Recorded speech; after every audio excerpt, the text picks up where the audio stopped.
Assalamualaikum. Minggu ni cikgu akan buat kelas tambahan dan andaikan kelas tambahan.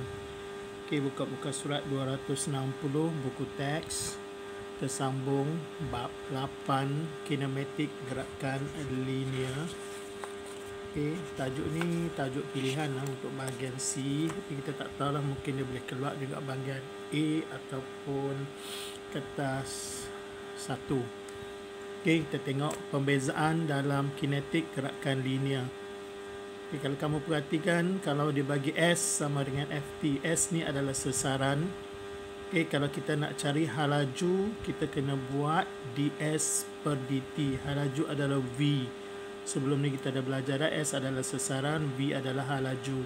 Jadi kalau nak cari halaju, kita kena cari ds per dt. Dan kalau dibagi juga sesaran, kita nak cari pecutan A, kita buat dV per dt. Mula-mula kita buat ds dt, dapat V. Lepas tu kita buat dV dt ataupun d squared s per dt squared. Ini kena faham konsep. Terus pergi contoh 6. Suatu zarah di sepanjang garis lurus, sesaran S meter dari titik tetap O diberi oleh S sama dengan 3 tambah 2T tolak T kuasa 2 dengan keadaan T ialah masa dalam saat selepas zarah mula bergerak. Tentukan fungsi halaju V dan fungsi pecutan A bagi zarah itu. Soalan yang pertama ni senang. Dia tanya fungsi halaju V dan fungsi pecutan. Yang kedua, pada rajah yang sama, lakarkan graf fungsi S, V dan A untuk T antara 0 hingga 3 dan seterusnya. Jelaskan gerakan zarah itu dari titik tetap O untuk tempoh masa itu. Kita buat dulu yang pertama. Yang pertama diberi S sama dengan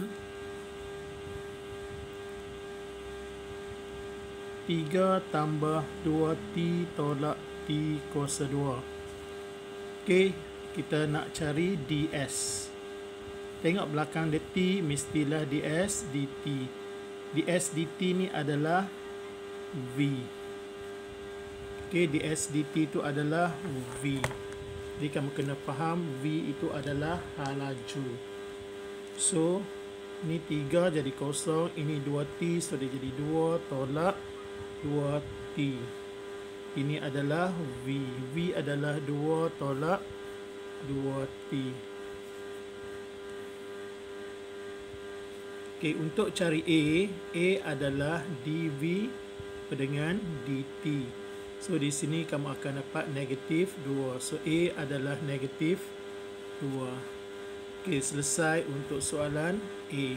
Kamu dah cari V, kamu dah cari A.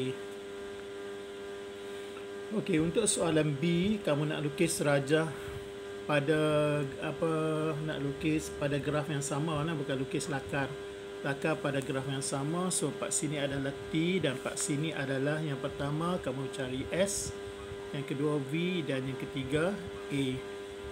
Cikgu dah plot siap-siap. Cikgu lukis kat sini Yang pertama sekali kamu gantikan untuk sesaran. Bila T dia 0, 1, 2, gantikan dalam persamaan ni, kamu guna kalkulator. Bila T dia 0, kamu akan dapat 3. Bila T dia 1, kamu ganti dalam tu 3 tambah 2 tolak 1. Kamu akan dapat 4. Bila T dia 2, kamu ganti 2 dalam tu. 3 tambah 3 darab 2 darab 2, 4 tolak dengan 4. Kamu akan dapat 3.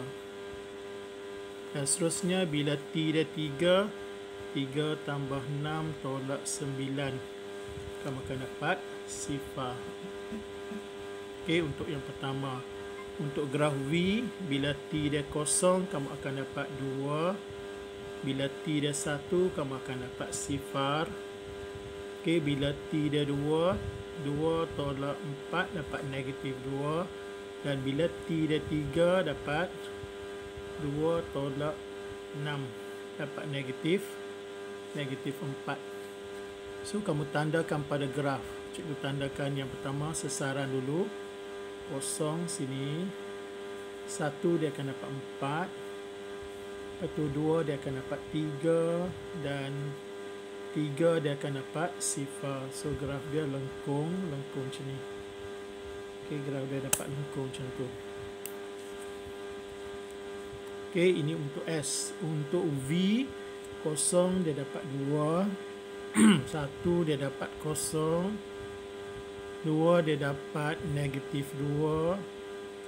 Dan 3 dia dapat negatif 4. So ini merupakan satu garis lurus. Kamu dapat garis lurus macam tu. Dan yang ketiga, untuk graf pecutan A dia negatif 2. So negatif 2 dia dapat garis lurus macam tu. Jadi pada graf yang sama kamu dapat macam ni lah. Ini adalah A, ini adalah graf S, dan ini adalah graf V. Kamu boleh rujuk buka muka surat 261. Dia dapat macam ni. So penerangan ni cikgu tak mau terang lagi lah. Penerangan cikgu dah ajar dah sebelum ni, jadi kamu boleh rujuk balik lah. Okay.